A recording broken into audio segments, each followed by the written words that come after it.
1917 May 13 ആദ്യമായി മാതാവ് ഇവിടെ പ്രത്യക്ഷപ്പെട്ടതിന് ശേഷം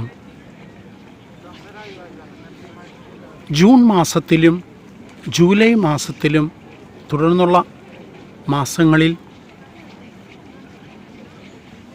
13 തന്നെ വീണ്ടും പരിശുദ്ധ അമ്മ ആ കുട്ടികളോട് ജപമാല ചൊല്ലി ഒരുങ്ങി പ്രാർത്ഥിച്ച് ഈ സ്ഥലത്ത് എത്തിച്ചേരുവാൻ ആവശ്യപ്പെട്ടു. എപ്പോഴും മാതാവ് ആവശ്യപ്പെട്ട ഒരു പ്രധാന കാര്യം ജപമാല പ്രാർത്ഥനയിൽ ഉറച്ചു മുന്നേറുക എന്നുള്ളതായിരുന്നു. പ്രാർത്ഥനയിൽ വളരെയേറെ താല്പര്യത്തോടെ മുന്നേറിയ കുട്ടികൾ അവരുടെ മാതാപിതാക്കൾക്ക് പോലും അത്ഭുതാവഹമായ രീതിയിലായിരുന്നു അവരുടെ സ്വഭാവത്തിലുണ്ടായ മാറ്റം.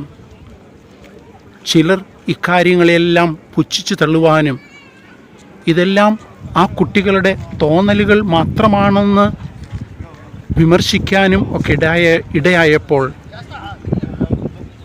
ഈ കൊച്ചുകുട്ടികൾ പരിശുദ്ധ അമ്മയെ കണ്ടു, മാതാവ് അവരോട് സംസാരിച്ചു എന്നുള്ളതിന് ഉള്ളൊരു തെളിവായി നമുക്ക് വ്യക്തമാകുന്നത് ആ കൊച്ചുകുട്ടികളുടെ സ്വഭാവത്തിൽ കണ്ട വലിയ മാറ്റമാണ്. ഓടിച്ചാടി കളിക്കേണ്ട പ്രായത്തിൽ ആ കുട്ടികൾ ഓരോ ദിവസവും പരമാവധി സമയം പ്രാർത്ഥിക്കുവാൻ കണ്ടെത്തുന്നു. പരിശുദ്ധ അമ്മയെ അമ്മ നൽകിയ നിർദ്ദേശങ്ങൾ അനുസരിച്ച് മുന്നേറുവാൻ അവർ തയ്യാറാകുന്നു. അങ്ങനെ മെയ് മാസത്തിലും ജൂൺ മാസത്തിലും ജൂലൈയിലും ഓഗസ്റ്റിലുമെല്ലാം പരിശുദ്ധ അമ്മ വ്യക്തമായ സന്ദേശങ്ങൾ നൽകിയപ്പോൾ ഇവിടെ ഒരു ദേവാലയം ഉയർത്തണം എന്ന സന്ദേശമുണ്ടായിരുന്നു. അപ്പോഴൊക്കെ ഈ കുട്ടികൾ മാതാവിനോട് ചോദിച്ചത്,